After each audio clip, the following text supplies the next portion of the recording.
Welcome back to Explaining Everything, the channel where we uncover the fascinating stories and mysteries behind everyday things.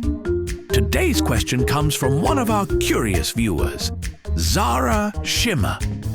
Thanks for the suggestion, Zara. You asked, why do books have blank pages at the beginning or end? Great question. And no, publishers aren't throwing in the towel halfway through printing. Those blank pages actually have a purpose, and it's not to frustrate you. From the mechanics of bookbinding to sneaky marketing tricks, there's more to those empty spaces than meets the eye. So, if you've ever flipped to the back of a book expecting a bonus chapter, only to be greeted by a blank page and a vague sense of betrayal, stick around.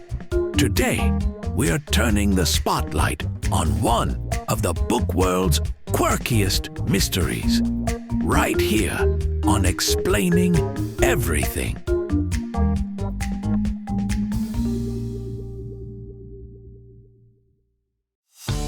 Let's start with the printing process. When books are made, they're not printed page by page like a home printer.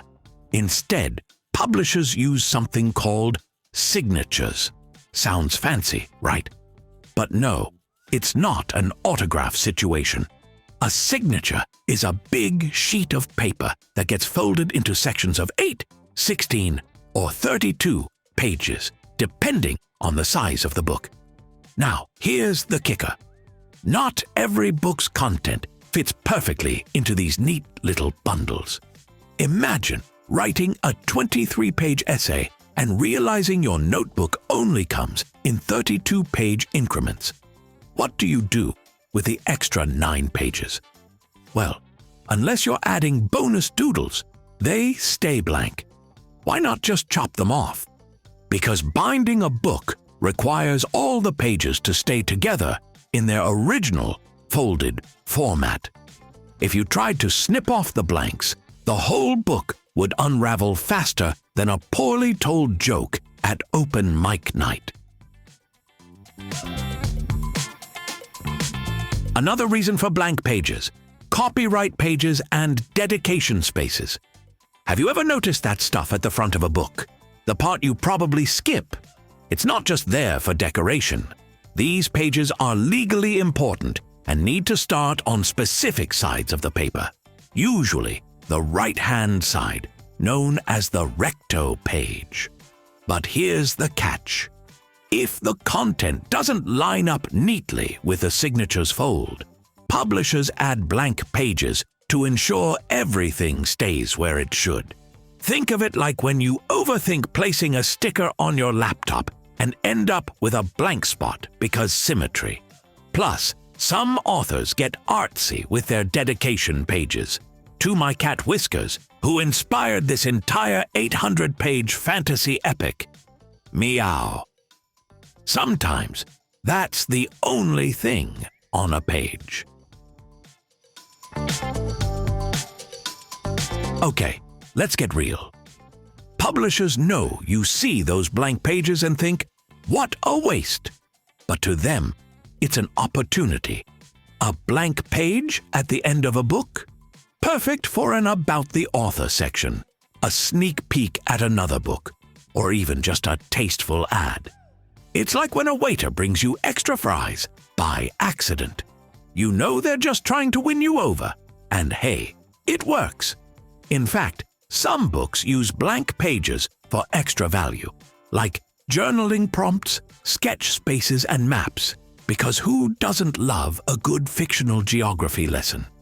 So, if you're staring at a blank page, wondering if it's lonely, it's probably a strategic decision, not a cry for help. But here's a fun twist.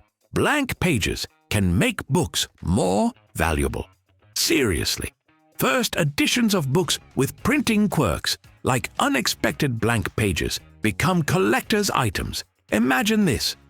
You're holding a copy of The Great Gatsby with an extra blank page at the end. Somewhere, a collector's saying, "Yes, I'll pay $10,000 for that artifact of literary weirdness. And you're like, wait, I used it for grocery lists. So next time you spot a blank page, remember, it might just be your golden ticket to an antique roadshow. Blank pages can also mess with your brain in the most delightful way. Ever finished a book and flipped through the extra pages, hoping there's more? It's like shaking a birthday present after you've opened it, just in case there's a secret compartment. Publishers know this. They're laughing in their offices, picturing you thinking, wait, is there a secret ending? Spoiler, there isn't. Or maybe there is, but it's invisible ink. You'll never know. Blank pages also give you time to reflect. Finished a heart-wrenching novel. That blank page at the end is basically saying, take a minute, buddy. Process those emotions before diving into your next reading adventure. Finally, blank pages are a gift for the creative. Can't find a bookmark? Scribble notes, draw your own cover art, or leave cryptic messages for the next reader. Some people even use them as mini-journals. July 12th, 2024.